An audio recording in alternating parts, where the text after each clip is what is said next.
Le DAF Fresh Morning, c'est 104.5 tonnes de bonne humeur. Tous les matins sur Urban FM.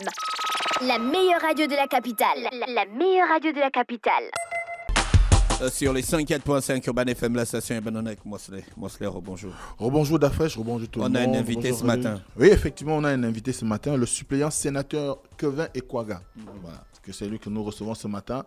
Vous savez que le lundi, on a fait une chronique pour présenter un tout petit peu la saisine qu'il y a eu auprès de la Cour constitutionnelle par le bureau du Sénat pour pouvoir faire constater la vacance de siège liée au décès du sénateur Ndumo Bam Daniel, qui a quitté le monde des vivants au mois de septembre, je crois le 6 septembre si je ne me trompe pas. Et à ce moment-là, on a jugé utile également de faire le tour parce que il y a quand même il y a un besoin de pouvoir éclairer l'opinion sur ce qui a été mis dans le document, du moins la saisine qui a été présentée à la Cour constitutionnelle, notamment la question de l'âge du sénateur suppléant. Donc, on va revenir là-dessus et également, on va profiter pour parler de l'ensemble de ce qu'il y a aujourd'hui comme élément juridique par rapport à la nomination des sénateurs. Vénéra, bonjour.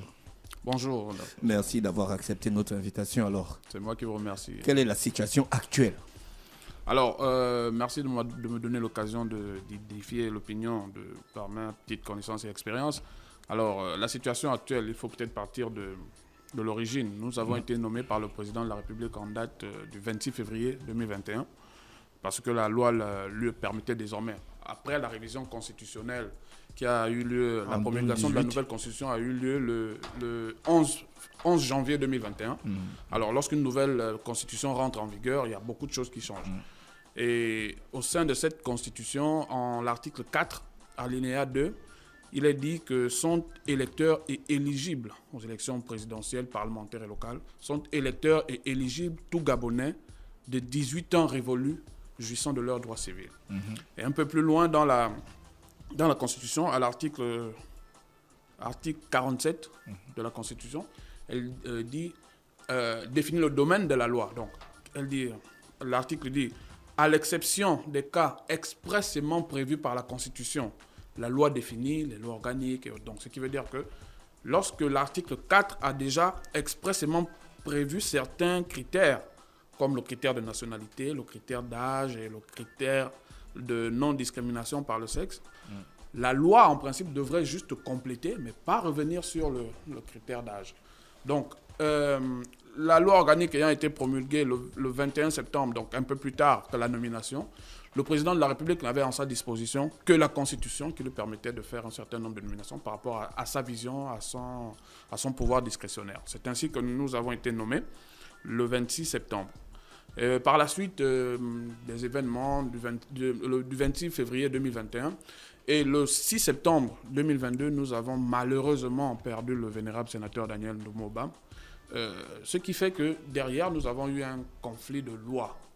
Parce que la loi organique du Sénat qui a été promulguée, comme je vous le disais, le 21 septembre 2021, dispose en son article 4 que les sénateurs nommés sont 15 ayant 40 ans révolus. Donc, c'est un texte qui existe. Et le Sénat ne pouvant pas aller à l'encontre de sa propre loi organique, a donc décidé de saisir la Cour.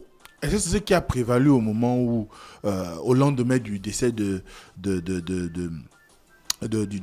vénérable Ndumo Bam, pour que le Sénat se décide à aller saisir la Cour constitutionnelle? Oui, parce que le vénérable ne serait pas décédé, le Sénat aurait saisi la Cour. Effectivement, le tissu légal en général, il est comme ça. Il faut qu'il soit éprouvé pour qu'on fasse des corrections. Ça pouvait rester comme ça tant qu'on n'avait pas une situation qui nous permettait d'aller... il faut dire que la saisine de la Cour constitutionnelle du Sénat, ce n'est pas tant pour réviser la loi, mais c'était pour demander l'avis de la Constitution si le sénateur suppléant remplissait les conditions pour remplacer le titulaire. C'était pas tant pour revoir le tissu légal, c'était pour avoir l'avis de la Constitution. Bon, la Cour constitutionnelle a donné son avis par rapport à ce qu'on lui demandait, parce qu'on lui a demandé un avis par rapport à la loi organique du Sénat qu'elle-même elle ne pouvait pas transgresser.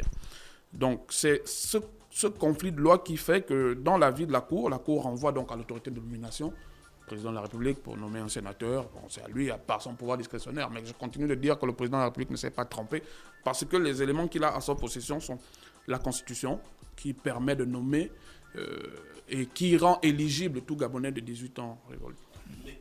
Mais la Constitution parle d'éligible. Vous n'êtes pas élu, vous êtes nommé. Mais non, lorsqu'on prétend à une fonction... C'est deux mots différents. Lorsqu'on prétend à une fonction, les conditions d'éligibilité à la fonction. On est éligible à une fonction. C'est pareil pour par exemple, les juges constitutionnels. Dans l'article 89 de la Constitution, on dit les juges constitutionnels doivent être âgés de 50 ans. C'est une condition d'éligibilité à la fonction de juge constitutionnel. Donc, ce sont des conditions qui permettent d'accéder à certaines fonctions. Ça, je vous le conseille. Donc, ça veut dire que le caractère exceptionnel qui est mis dans l'article 4 de la Constitution par rapport, si on repart à la loi organique du Sénat, ça veut dire que quand même, quelque part, il pourrait y avoir une idée qui influencerait le fait que les sénateurs, du moins les suppléants sénateurs de moins de 40 ans ne peuvent pas remplacer automatiquement leur titulaire. En réalité, c'est comme je vous le disais, ça fait un conflit de loi entre la loi organique et la Constitution. Donc ça devrait être éclairé par la suite. Il faudrait bien qu'on revoie le texte légal, mais bon, je ne suis pas habilité à juger la loi organique puisque la Constitution donne un schéma de validation de loi organique. Ça passe par certaines censures, notamment la Cour, qui valide la loi organique. Mais nous présentons les faits. Comme je vous le dis, article 4 de la Constitution, elle dit qu'ils sont électeurs et éligibles en fonction présidentielle, parlementaire et locale. Électeurs et éligibles, tout Gabonais de 18 ans révolus. Maintenant, c'est vrai que l'article 37 de la Constitution dit qu'une loi organique fixe les conditions d'éligibilité, de révocation, de remplacement de toutes les chambres. Donc chaque chambre a sa loi organique qui fixe certaines conditions. Mais comme je vous le dis plus loin, dans l'article 47 de la Constitution, l'article 47 de la Constitution extrait les conditions constitutionnellement garanties. Donc, la loi organique devrait peut-être, c'est moi qui le pense, c'est mon interprétation, compléter les dispositions déjà constitutionnelles. Par exemple, pour être sénateur, il faut avoir été, je dis comme ça, 10 ans au cadre de la République. Par exemple, ça, c'est la loi qui peut le fixer. Mais la loi ne peut pas revenir, en réalité, sur des conditions constitutionnellement garanties. Donc, c'est tout ce conflit qui fait que la Cour renvoie à l'autorité de nomination avec les orientations. Alors, quand on regarde aussi un tout petit peu, on a avec la mise sur la place publique de cette question, est-ce que vous êtes l'unique suppléant à avoir moins de 40 ans au Sénat? Je ne pense pas. Il n'y en a pas. Je ne suis pas le seul. C'est un cas qui va se poser de manière générale parce qu'il y en a certains qui sont aussi... qui ne sont pas nommés. Parce qu'on peut dire que par la voie de nomination, nous sommes passés très rapidement, mais il y en a qui sont élus, qui sont passés donc, par le CGE, par la Cour, et validés, qui sont suppléants sénateurs. J'espère que la situation actuelle ne va pas trop éclabousser tout le monde. Alors, ensuite, on a que quand on parcourt un peu votre actualité, on a comme l'impression qu'il y aurait, puisque dans l'opinion, il y a déjà des prétendants pour pouvoir remplacer le vénérable sénateur Ntoumba. Avez-vous l'impression qu'on vous a mis... Est-ce que vous n'êtes pas un peu victime du jeu politique? Bon, après, vous savez... Parce que c'est ça, la politique aussi. Hein. Effectivement, comme vous le dites... Les jeux de pouvoir. Vous savez qu'en politique, déjà, personne n'arrive en politique pour accompagner qui que ce soit. On est en politique avec ses ambitions. Et il y a de gros avantages. Le mandat reste à courir sur 4 ans. Et au bout de 36 mois, vous avez votre retraite parlementaire. Donc, vous voyez bien que la situation, en se basant uniquement sur la loi organique du Sénat, ouvre la porte à beaucoup de prétendants. Beaucoup sont... Ensuite, c'est une question de nomination. Donc, certainement, beaucoup veulent saisir la balle au rebond, veulent saisir cette chance. Ça, c'est légitime. C'est leur droit le plus absolu d'avoir des ambitions. D'accord? Moi, je suis soldat du chef de l'État qui a nommé, selon ses critères, selon sa vision, qui a décidé qui m'a fait l'honneur de me nommer sénateur suppléant. Et la Cour constitutionnelle ayant renvoyé à son autorité, on reste à sa disposition. Donc, on attend que le président décide. Yes, effectivement. Alors, mais pourquoi ça crée des remous alors, Mosley, toi? Alors, ce qui pourrait créer des remous, c'est comme il a dit... C'est toi qui as fait la chronique. Oui, ce qui pourrait créer des remous, c'est comme il a dit, il y a plusieurs avantages. Et tu sais qu'actuellement, il y a tout un environnement politique qui veut peut-être qu'on amène un peu plus de critères allant dans le sens de pouvoir responsabiliser un certain nombre d'anciens hiérarques du PDG ou encore de militants qui s'affichent généralement. Mais ce qui est sûr, c'est que à l'orée de l'élection présidentielle, il y a des enjeux politiques qui sont là. Et ces enjeux font qu'à un moment donné, certains peuvent chercher à trouver des parts de responsabilité dans un certain nombre de brèches qui peuvent s'ouvrir. Par exemple, le décès de Ntoumou Bam, je le disais, ouvre quand même une ambition chez certains qui aimeraient peut-être peser lourd, assez au niveau, non seulement au Parti démocratique gabonais, mais également sur la vie nationale et d'ailleurs sur le plan départemental au niveau du département du Wole et de la commune d'Oyem, puisque le siège couvre aussi bien la commune que le département. Et ces ambitions font qu'à un moment donné, eh bien, comme il le dit si bien, d'ailleurs, tu te souviens que lorsqu'il y a eu la mise en, du moins l'idée qu'on va procéder aux nominations de ces sénateurs-là, eh bien, il y avait déjà des conflits qui, du moins, il y avait déjà des remous parce qu'il y avait les uns et les autres, aussi bien les conseillers au niveau de la commune et ceux du département. On voulait bien faire ressortir un certain nombre de personnalités, mais le chef d'État en a décidé autrement et allait chercher le docteur Ntoumou Bam, qui d'ailleurs avait été député du canton qui est, avant d'être nommé sénateur et avec son suppléant. Donc par la suite, il y a que c'est peut-être ces ambitions-là qui sont toujours au devant, parce que vous savez qu'au niveau du département du Wole et de la commune d'Oyem, il y a quand même des personnalités qui ont occupé de hautes responsabilités et qui, à un moment donné de la vie politique locale, ont vu un peu leur aura disparaître au profit de certains et qui peut-être aussi ont besoin de revenir aujourd'hui au devant de la scène. Et n'oublions pas que dans quelques temps, le chef d'État fera le déplacement dans la province du Wole. Peut-être ça pourra influencer aussi son jugement. Donc, il y a plusieurs enjeux au-delà de ce qu'il a avancé. Est-ce que si le chef d'État ne le reconduit pas à ce poste, ce serait une injustice au point de vue politique, pas au point de vue légal? Parce que sur le point de vue légal, il faut interpréter la loi. Mais au point de vue politique. Non, ce ne sera pas une injustice parce que... Ah, vous ne pas dire ça parce que tu es là. Non, ce ne sera pas une injustice parce que déjà, vous savez, je ne suis pas le seul jeune militant de la province du Wole-Ntem. Déjà, sur les 15 sénateurs et 15 suppléants, rien n'oblige au chef de l'État à nommer 2 dans le Wole-Ntem. Non, on n'a pas dit que c'est obligatoire, mais comment vous allez le ressentir? C'est de ce dont on parle ici. Là. Est-ce que vous allez vous sentir trahi? Non, pas du tout. En fait, il faut déjà d'abord reconnaître que sur le plan humain, personne ne manque d'ambition. Donc, sur le plan humain, ça pourra faire un pincement, mais après, il faut rester fidèle et discipliné en disant que c'est le choix du chef de l'État. Avec qu'est-ce qu'on peut... ce ne sera pas tant une trahison, mais ce sera le choix du chef de l'État parce qu'il prend peut-être des décisions par rapport à des circonstances, à un contexte qui se présente. Aujourd'hui, hier, 2021, il y avait certainement un contexte d'apaisement et de tout ce qu'il fallait faire. Aujourd'hui, le contexte est peut-être différent avec certains nouveaux acteurs qui montent et que le président de la République devrait trancher. Alors, toute la latitude lui revient, c'est son pouvoir discrétionnaire. Il peut confirmer comme il peut infirmer. C'est son pouvoir discrétionnaire et il le fait par rapport à des critères qui sont les siens. Quand vous allez vous retrouver seul dans la chambre, vous n'allez pas pleurer? Non, je vous ai dit que l'ambition est humaine. D'accord. Tout le monde a des ambitions, tout le monde est arrivé si proche et puis cassé.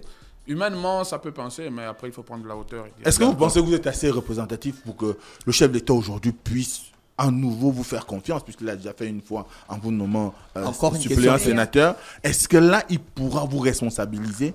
Et est-ce que vous pensez être représentatif au niveau local? Parce que peut-être ces remous-là aussi sont dus au fait que peut-être certains ne voient pas en vous le candidat idéal. C'est une question personnelle, ça n'a rien à voir avec... Mais personnellement. Là, vous me demandez de percer le mystère de la discrétion du chef de l'État. Je ne sais pas. Représentatif, qu'est-ce que ça peut bien faire? Je suis quand même aujourd'hui membre du bureau national du JPDG, donc responsable provincial de la jeunesse du parti.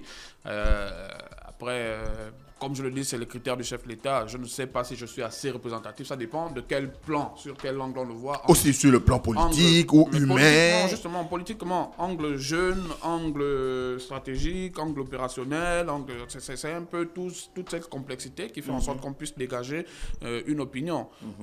On peut dire sur la plage jeune, on peut avoir une opinion. Sur la page stratégique, dans le fonctionnement même du parti, est-ce qu'on est assez représentatif? Est-ce qu'on est assez, est-ce qu'on apporte beaucoup dans la stratégie de reconstruction du parti? Ça encore, c'est une page, on peut dire, opérationnelle. Est-ce qu'on exécute beaucoup les instructions du parti? Est-ce qu'on va sur le terrain? Ça encore, c'est un autre couloir. Donc, ce sont tous ces couloirs qui font en sorte que, certainement, la décision du chef de l'État soit un peu difficile à prendre parce qu'il faudra que lui, il tienne en compte tout cela et tenir en compte sa vision, qu'est-ce qu'il veut. Vous savez que depuis 2016, le président de la République a beaucoup martelé, a beaucoup orienté sa politique sur la jeunesse et la femme. Nous avons le septennat de la jeunesse, la décennie de la femme. Qu'est-ce qui dit que le président de la République ne pourra pas amener une fois de plus une femme? Parce que la décennie de la femme, ou encore un jeune au nom du septennat de la jeunesse, ça c'est lui qui le fait, c'est lui qui le décide. Est-ce que c'est possible de devenir suppléant de notre sénateur? Dans le cas d'espèce de la nomination, tout est possible. D'accord. Merci Mosler. Je rappelle qu'on recevait le vénérable Kevin Ekwaga. Voilà. Sénateur suppléant sénateur. Suppléant sénateur. Parce qu'il n'a pas encore tous les attributs. Qui est au centre d'une petite polémique. Oui, une petite polémique. Légale. Si on prend légal, sur, oui, sur légal, le plan de la loi. Parce bien sûr, légal. Si on est allé jusqu'à demander l'avis de la Cour constitutionnelle, c'est qu'il y a un problème sur le plan des textes de loi. Voilà. Ça ne veut pas dire qu'il y a un problème politique. Non, pas du tout. Ah non, c'est peut-être le problème politique qui a soulevé le problème légal. D'accord, voilà. Merci d'avoir accepté notre invitation. D'accord, merci. C'est moi qui vous remercie de m'avoir donné l'occasion de donner mon avis et mon opinion sur la situation actuelle, parce qu'on en a entendu de beaucoup. Il fallait marteler que le chef de l'État, en nommant les 15 sénateurs le 26 février, ne s'était pas trompé, n'avait pas été induit en erreur. Il avait agi dans le cadre constitutionnel, comme le lui confère l'article 8 qui lui demande de respecter la Constitution. Et le chef de l'État, en prêtant serment, a juré de consacrer toutes ses forces au bien-être du peuple gabonais, et de respecter la Constitution et d'être juste envers tous. Donc c'est par rapport à ces éléments, article 35, article 8, article 4, article 47 de la Constitution, que le président de la République, je le répète, a pris cette décision parce que la loi qui permet la loi qui fixe l'âge est venue plusieurs mois plus tard. Merci, on se retrouve demain lorsqu'il sera exactement 7h. Voici l'horoscope des auditeurs. Le DAF Fresh Morning, c'est 104.5 tonnes de bonne humeur. Tous les matins sur Urban FM. La meilleure radio de la capitale. La meilleure radio de la capitale.